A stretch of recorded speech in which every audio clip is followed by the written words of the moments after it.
नमस्कार मित्रों, राजकीय महाविद्यालय बनेड़ा भीलवाड़ा में आपका स्वागत है। आज हम चर्चा करेंगे मानव भूगोल का विषय क्षेत्र एवं उसके तत्व। जैसा कि पिछले वीडियो में आपने देखा था कि हमने मानव भूगोल का सामान्य परिचय मैंने आपको बताया था। मानव भूगोल में हम क्या पढ़ते हैं, किस प्रकार से देखते हैं। इस प्रकार से ये जो यूट्यूब चैनल पे मैं आपको वीडियो डाल रहा हूँ, ये ज़्यादा लंबे तो नहीं डाले जा सकते, लेकिन फिर भी 20 मिनट के आसपास में जो वीडियो डालता हूँ उसमें एक आपको बेसिक जानकारी देने का मैं प्रयास कर रहा हूँ।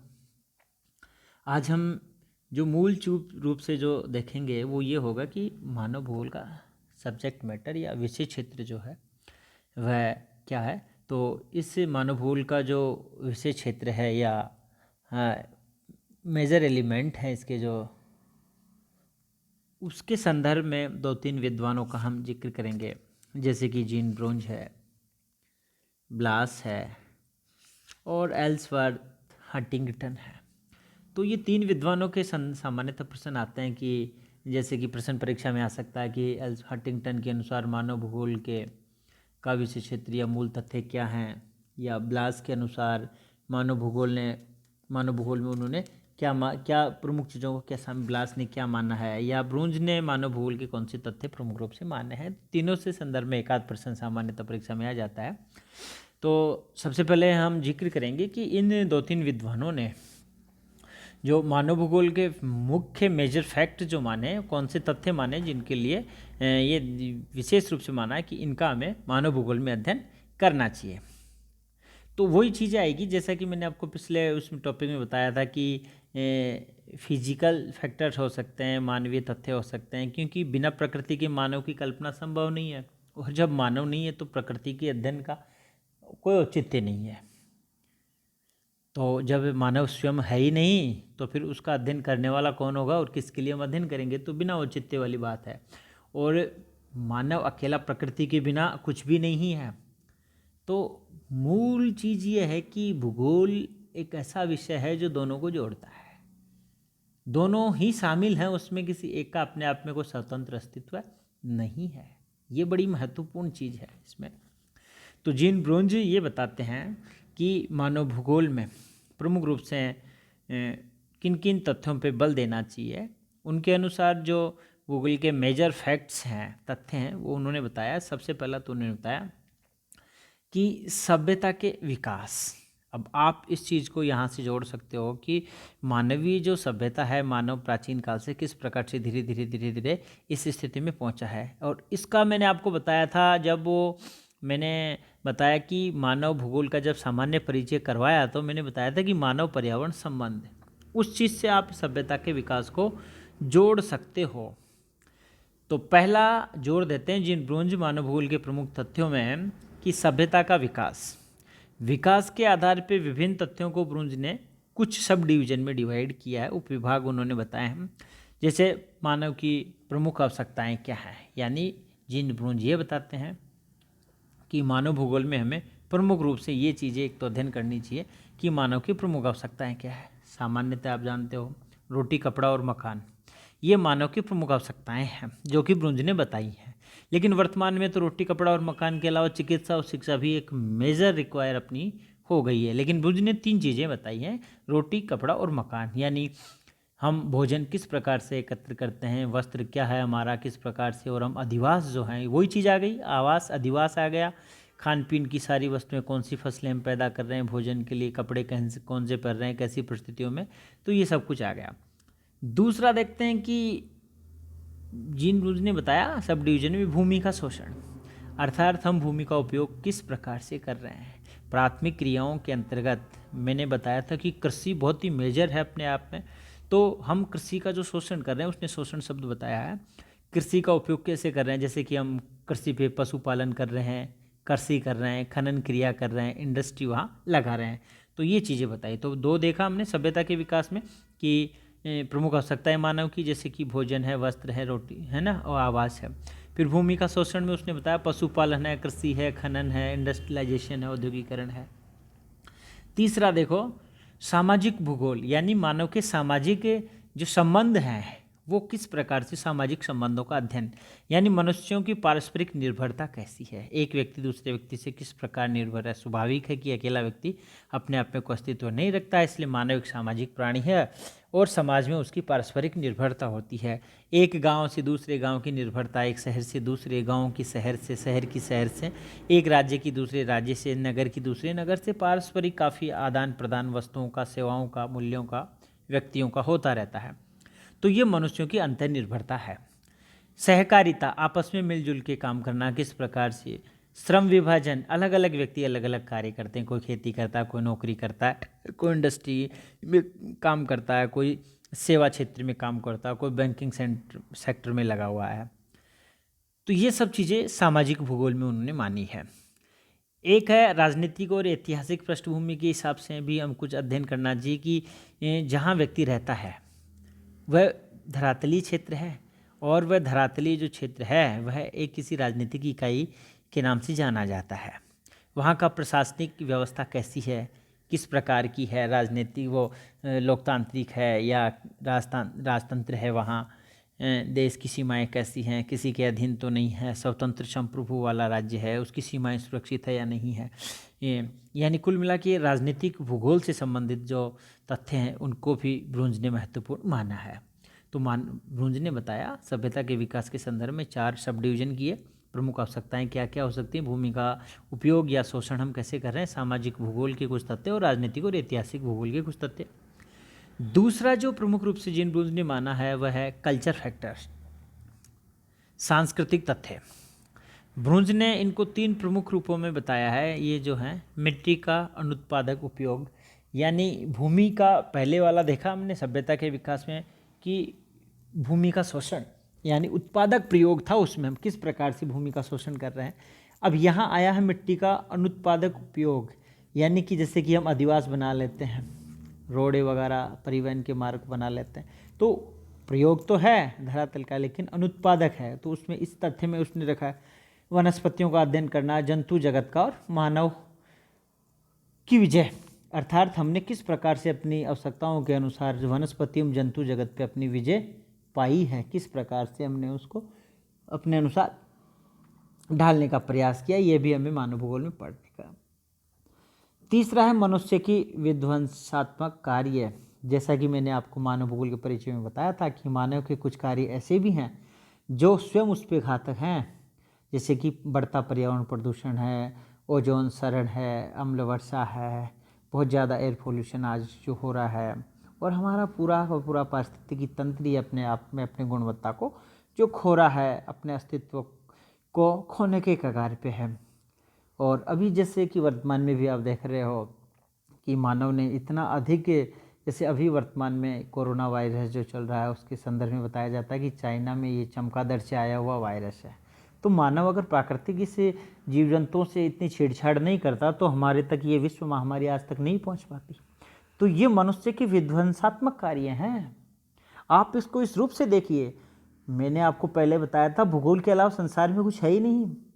अब आप ये देखो कि वर्तमान में चल रही जो महामारी है कोरोना, उसका सीधा संबंध भूगोल में छेड़छाड़ से, मानव ने इस प्रकृति से छेड़छाड़ की है, प्राकृतिक जीव जंतुओं को बहुत ज़्यादा उसने हस्तक्षेप किया उनके जीवन में। भाई चमगादड़ से हमें क्या लेना देना था, वो एक अपने आप में प्रकृति में स्वतंत्र रूप से अपने जीवन यापन करने वाला एक उसका इकोसिस्टम में चल रहा था, उसका एक स्वतंत्र, तो उसको छेड़छाड़ कर दिया, उसको चाइनीज़ लोगों ने उसको अपने खाने में शामिल किया, उस पर कई सारे किए हैं, तो उससे जो वायरस मनुष्य में आया और मनुष्य से एक वैश्विक महामारी में तब्दील हो गई। तो ये मनुष्य के विध्वंसात्मक कार्यों का एक ज्वलंत उदाहरण हम यहाँ देख सकते हैं कि मनुष्य ने ऐसे कौन से कार्य किए जिससे हम उसी पे भारी पड़ गए हैं। अब हम थोड़ा सा विचार करेंगे, अच्छा विनाशात्मक कार्य इसके अलावा जैसे कि माइनिंग वाला है, खनन कार्य, इसका भी मैं आपको उदाहरण इसलिए दे दूं कि खनन कार्य आपके यहाँ देख रहे हो, जैसे ये आए दिन पेपर में मैं देखता हूँ ये जिंदल माइंस का है, लोगों के मकानों में दरारें आना और आना, कई बार खनन में मजदूरी, सिलिकोसिस की नीति जो बनाई गई है, मतलब मजदूरों पे ऐसी जो काफ़ी अधिक खनन कार्य होते हैं उनका अपशिष्ट होता है, मलबा होता है वो आसपास में, तो मिट्टियाँ वगैरह वहाँ से डस्ट वगैरह उड़ती रहती है और हमारे स्वयं के शरीर पे घातक। तो मानव कुछ ऐसे कार्य भी कर रहा है जो स्वयं उसी के लिए घातक हो रहे हैं, लेकिन वो स्वार्थ में अंधा होकर ऐसा कर रहा है। काफ़ी अधिक अंधानुकरण के कारण से भी ऐसा हो रहा है। तो ये तो हमने देखा, अभी जो जिक्र किया वो था जीन ब्रोंज के विषय में। अब हम थोड़ी चर्चा विडाल्डी ब्लास की करेंगे। ब्लास ने मानव भूगोल के जो प्रमुख तथ्य हैं या उसका अध्ययन जो क्षेत्र है उसमें मेजर रूप से जो 3 चीज़ों को विशेष महत्व उसने दिया है। ब्लास ने सबसे इम्पोर्टेंट उसने दिया है पॉपुलेशन, जनसंख्या, कि जनसंख्या का अध्ययन हम करते हैं, लेकिन जनसंख्या अपने आप में एक छोटा शब्द जरूर छोटा है, लेकिन उसके मायने बहुत बड़े हैं। जैसे कि संपूर्ण विश्व में जनसंख्या का वितरण कैसा है, घनत्व कैसा है, मानव समूह कैसे हैं, उनमें पारस्परिक संबंधता, अंतःनिर्भरता, मानव प्रजातियाँ किस प्रकार से, तो सारा अब तो हम उसमें जनसंख्या का वितरण, घनत्व है, प्रमुख जनसंख्या समूह है और उसके लिए कौन सी आवश्यकताएँ हैं या कौन से कारक है जो उसको ज़्यादा एकत्रीकरण के लिए करते हैं, मानव जहाँ कम रहते हैं वहाँ क्या कारण है, क्या भौगोलिक परिस्थितियाँ ऐसी है कि वहाँ मानव का आवास कम हो पाया है, और मानव की प्राचीन सभ्यता से मानव, तो ये चीज़ें हम उसमें देखते हैं। दूसरा सांस्कृतिक तत्वों पे विशेष रूप से उन्होंने दूसरा जोर दिया। तो ब्लास ने जो दूसरा फैक्टर था वो सांस्कृतिक तत्वों पे, सांस्कृतिक तत्व उन्होंने बताया था कि जैसे वातावरण, पेड़ पौधे, विभिन्न, मतलब कुल मिलाकर के मानव के द्वारा जो कल्चर अपनी संस्कृति में जिन जिन चीज़ों का उसने ऐड किया था उनके संदर्भ में है। जैसे सामान्य हम कह सकते हैं कि ब्लास ने सांस्कृतिक तत्वों के अंतर्गत स्वयं मानव और मानव द्वारा निर्मित विभिन्न कृत्रिम तथ्यों को समावेशित किया, यानी मानव ने जो स्वयं संसार रचा है उसको शामिल किया उसने। स्वयं मानव और मानव के द्वारा रचा गया जो संसार है, जिसमें कि जीविक निर्वाह के साधन भी आ गए, विभिन्न मानव बस्तियाँ, निर्माण सामग्री, विभिन्न मानव निर्मित औजार, कच्चे माल, बस्तियाँ, सभ्यता, ये सारे कुछ आ गए कि मानव ने जो जो सांस्कृतिक तथ्यों का निर्माण किया है वो इसमें शामिल है। तीसरा उसने बताया है ब्लास ने परिवहन, यानी मानव द्वारा स्वयं को तथा अन्य उपयोगी पदार्थों को एक स्थान से दूसरे स्थान पर लाने ले जाने के लिए जो परिवहन के साधन हैं वो सारे देखेंगे। स्थल परिवहन है, जल परिवहन है, स्थल परिवहन में भी जैसे सड़क का है, रेल का है, वायु परिवहन है, तो इनकी क्या भूमिका है और मानव जो प्रजातियां हैं वे किस प्रकार से इधर उधर जो होने में परिवहन का, ये सब हम इसमें देखेंगे। तो ब्लास ने 3 प्रमुख चीज़ों पे जोर दिया मानव भूगोल में, जनसंख्या, सांस्कृतिक तत्व और परिवहन पे। अब अंत में हम अध्ययन की दृष्टि से जो प्रमुख रूप से है हमारा एल्सवर्थ हंटिंगटन का भी हम देखेंगे। हंटिंगटन ने किन किन तथ्यों पे ज़्यादा विशेष रूप से ये अपना फोकस डाला है।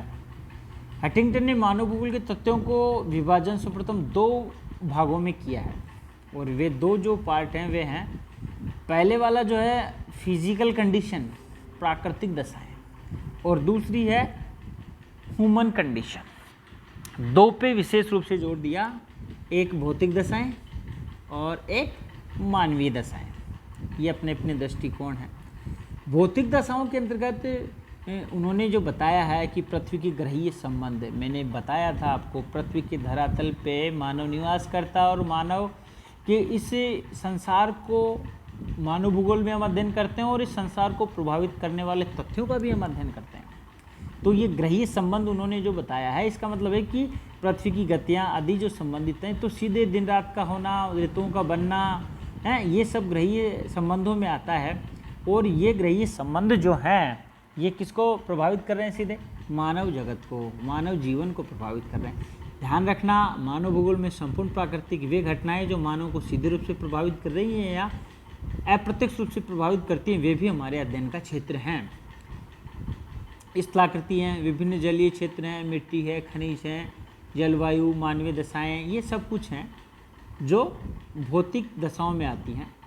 भोजन, वस्त्र, मकान, मुख्य व्यवसाय, शिकार करना, पशुपालन, मछली, ये जो कुछ भी है मानवीय क्रियाएं आदि हैं, ये हमने भौतिक दशाओं में ध्यान से देखने का प्रयास किया। अब भौतिक दशाओं में भी अभी बताया था ग्रहीय संबंध, जैसे कि पृथ्वी पे ग्लोब के रूप में पृथ्वी का जो एंगल है, उसकी घूर्णन गतियाँ हैं, हमारी पृथ्वी का आकार कैसा है, पृथ्वी पे जलराशियाँ कैसी हैं, मिट्टी जो मृदाएँ हैं, जैसे कि मान लो कि हम भीलवाड़ा के रहने वाले हैं, तो भीलवाड़ा में किस प्रकार की मिट्टी है, तो ये प्रकृति प्रदत्त है, लेकिन ये मिट्टी हमारे जीवन को सीधे रूप से प्रभावित करती है। जैसे कि आप अपने समीपवर्ती क्षेत्र में हाड़ौती में देखते हो कि लावा वाली मिट्टी है, कोटा बूंदी है, झालावाड़ बारां, तो लावा की मिट्टी है, काले मिट्टी है, काफ़ी उपजाऊ है, किन किन फसलों के लिए जानी जाती है। आप वाला जो क्षेत्र है उसमें कुछ जो अजमेर और इधर जहाजपुर की तरफ वाला एरिया है, जहाजपुर से थोड़ा सा केकड़ी वाला, केकड़ी की तरफ चलते हैं, सापुरा केकड़ी और कुछ अजमेर का, तो ये ज़्यादा क्या है कि पथरीला सा एरिया आ गया, तो ज़्यादा प्रोडक्टिव वाला नहीं है। फिर आप जैसे मान लो भीलवाड़ा से चित्तौड़ की तरफ जाते हो तो एग्रीकल्चर डेवलपमेंट वहाँ थोड़ा अच्छा है, चित्तौड़ के आसपास में है। इधर आप जैसे मान लो कि बूंदी की तरफ निकलते हो तो बूंदी की स्थिति ठीक है, बूंदी, टोंक है, माधोपुर का कुछ क्षेत्र है, तो ये अच्छे, तो ये मिट्टी अच्छी है। बनास नदी वाला क्षेत्र आ गया, इधर चंबल आ गई, तो बनास चंबल के दोआब का जो बीच का क्षेत्र है, अच्छी मिट्टी है वहाँ। तो ये चीज़ें हैं जो मानव को प्रभावित करती है, तो ये इसमें आ रही हैं मृदा और खनिज संसाधन की दृष्टि से ये चीज़ें। तो कुल मिलाकर के 3 विद्वानों का अभी हमने जिक्र किया है। पहला हमने सबसे पहले जो देखा था वो जीन ब्रुंज के अनुसार देखा। जीन ब्रुंज ने प्रमुख रूप से 2 डिवीज़न बनाए थे, सभ्यता का विकास और सांस्कृतिक तथ्य, और दोनों में अलग अलग जो चीज़ें उन्होंने डिवाइड की उसका हमने अध्ययन किया। दूसरा हमने देखा था विडाल डी लाब्लास, जिसने कि जनसंख्या और सांस्कृतिक तथ्य और परिवहन के साधन, 3 चीज़ों पर फोकस किया था। और तीसरा हमने देखा एल्सवर्थ हंटिंगटन थे, जिन्होंने physical condition and human condition, ऐसा भी है कि physical condition and human response, 2 ही चीज़, ये जो हंटिंगटन का है अपने आप में बड़ा महत्वपूर्ण, सब कुछ इसमें आ गया। फिजिकल कंडीशन, प्राकृतिक दशाएं, यानी कि प्राकृतिक वातावरण के वे तथ्य जो मानव को सीधे प्रभावित कर रहे हैं वो, और मानव इसमें मूल एक्टिव कारक है या करता है, और वह कर्ता उन प्राकृतिक दशाओं से किस प्रकार से अपने नए संसार का निर्माण कर रहा है, ये मूल सार है एल्सवर्थ हंटिंगटन का। अब आगे की क्लास में हम इससे आगे कुछ और देखने का प्रयास करेंगे।